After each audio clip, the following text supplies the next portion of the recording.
नमस्कार,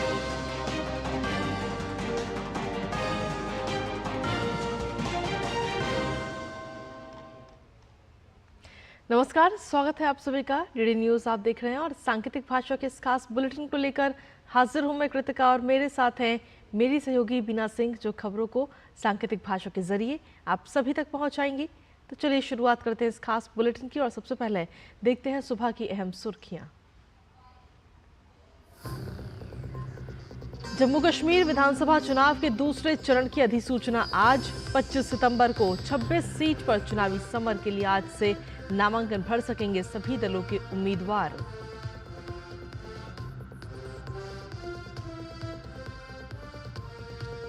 दुश्मनों की हर चाल को मात देने के लिए आज भारतीय नौसेना के बेड़े में शामिल होगी आईएनएस अरिहंत। रक्षा मंत्री राजनाथ सिंह विशाखापत्तनम में करेंगे घातक पनडुब्बी को कमीशन।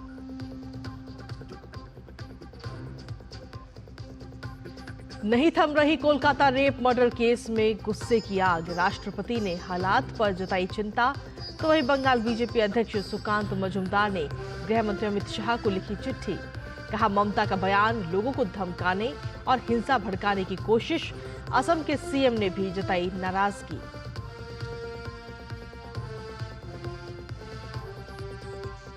गुजरात में भारी बारिश और बाढ़ से जनजीवन अस्त व्यस्त। प्रधानमंत्री ने गुजरात के मुख्यमंत्री को दिया हर संभव मदद का आश्वासन। दिल्ली एनसीआर समेत यूपी के कई जिलों में भी भारी बारिश का दौर जारी।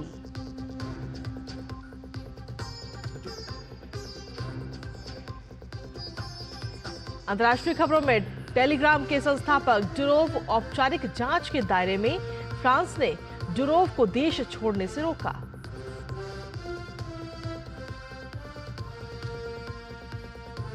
खेल की खबरों में भव्य उद्घाटन समारोह के साथ पेरिस में हुई पैरालंपिक की शुरुआत। सुमित अंतिल भाग्यश्री ने संभाला भारतीय ध्वज। पहली बार स्टेडियम से बाहर आयोजित हुआ उद्घाटन समारोह।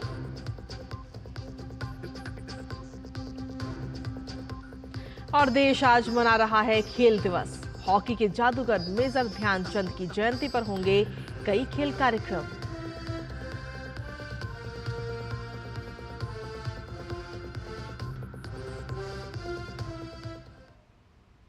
तो ये थी अहम सुर्खियां और सुर्खियों के बाद अब खबरों में विस्तार से बात करेंगे।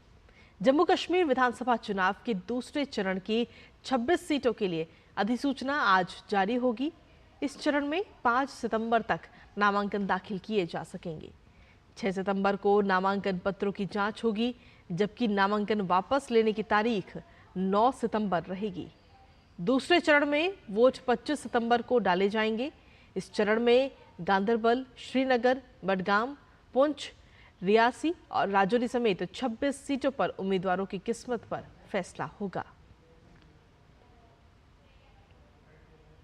भारतीय नौसेना अपनी दूसरी परमाणु पनडुब्बी आईएनएस अरिहंत को अपनी सेना में आज शामिल करेगी।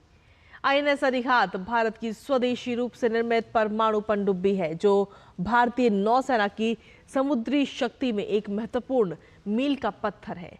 ये पनडुब्बी रक्षा मंत्री राजनाथ सिंह, राष्ट्रीय सुरक्षा और सेना के शीर्ष अधिकारी की मौजूदगी में नौसेना में शामिल होगी। ये पनडुब्बी आईएनएस अरिहंत श्रेणी की दूसरी पनडुब्बी है।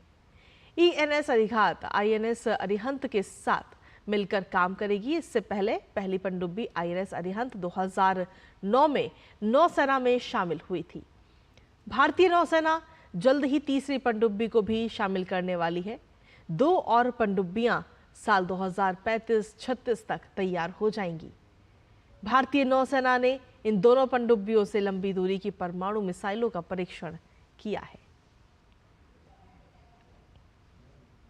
राष्ट्रपति द्रौपदी मुर्मू ने कोलकाता घटना की घोर निंदा करते हुए कहा कि बस अब बहुत हो गया, मैं निराश और भयभीत हूं। राष्ट्रपति ने कहा कि निर्भया के बाद 12 वर्षों में अनगिनत बलात्कारों को समाज भूल चुका है।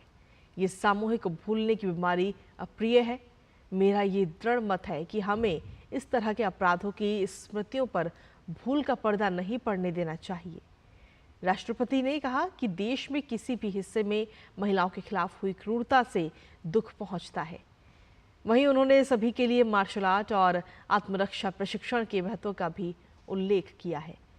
उन्होंने आगे कहा कि अक्सर निम्न स्तर की मानसिकता महिलाओं को कम शक्तिशाली, कम सक्षम, कम बुद्धिमान समझती है। राष्ट्रपति द्रौपदी मुर्मू ने कहा कि समाज को ईमानदार, निष्पक्ष आत्मनिरीक्षण की जरूरत है। पश्चिम बंगाल की मुख्यमंत्री ममता बनर्जी ने एक सभा में कहा कि अगर बंगाल जला तो असम, बिहार, झारखंड, ओडिशा और दिल्ली भी जलेंगे। अब ममता के इस बयान को लेकर पश्चिम बंगाल भाजपा के अध्यक्ष सुकांत मजूमदार ने गृह मंत्री अमित शाह को पत्र लिखा है। इस पत्र में पश्चिम बंगाल में कानून व्यवस्था की खराब स्थिति से अवगत कराया है।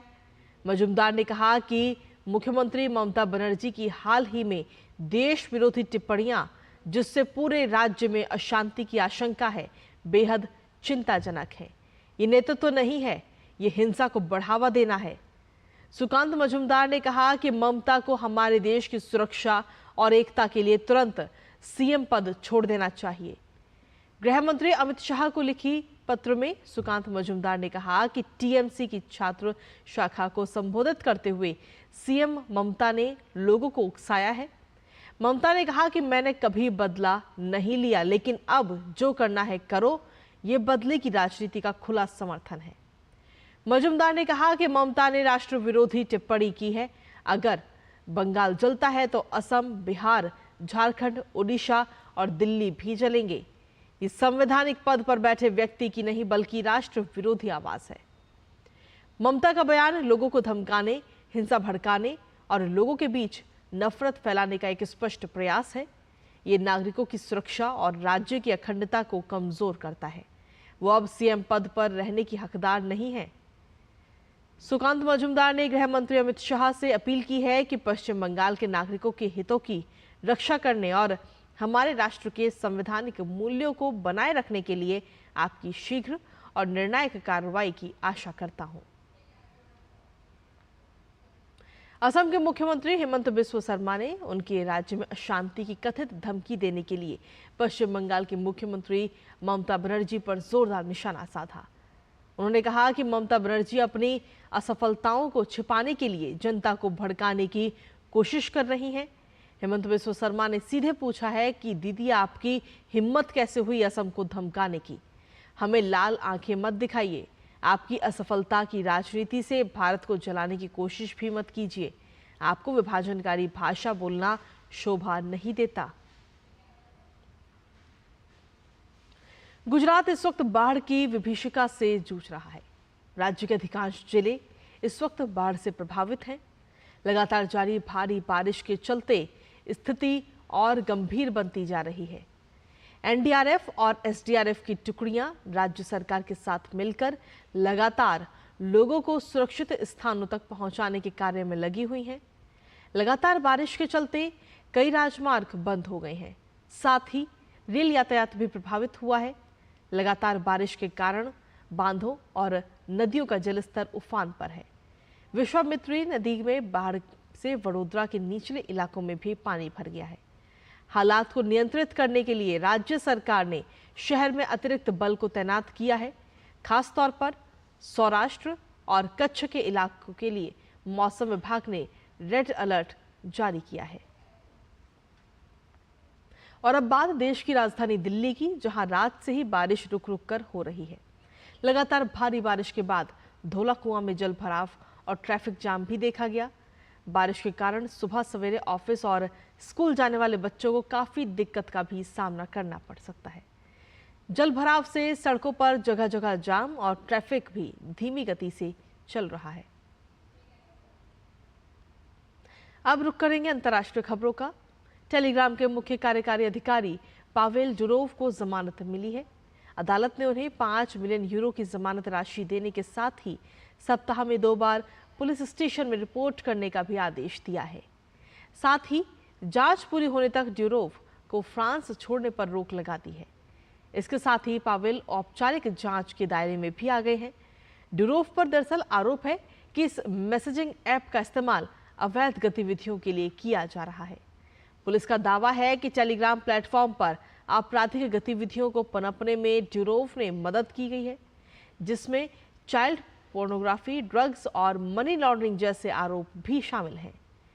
टेलीग्राम के समर्थकों का दावा है कि ड्यूरोव की गिरफ्तारी राजनीति से प्रेरित है।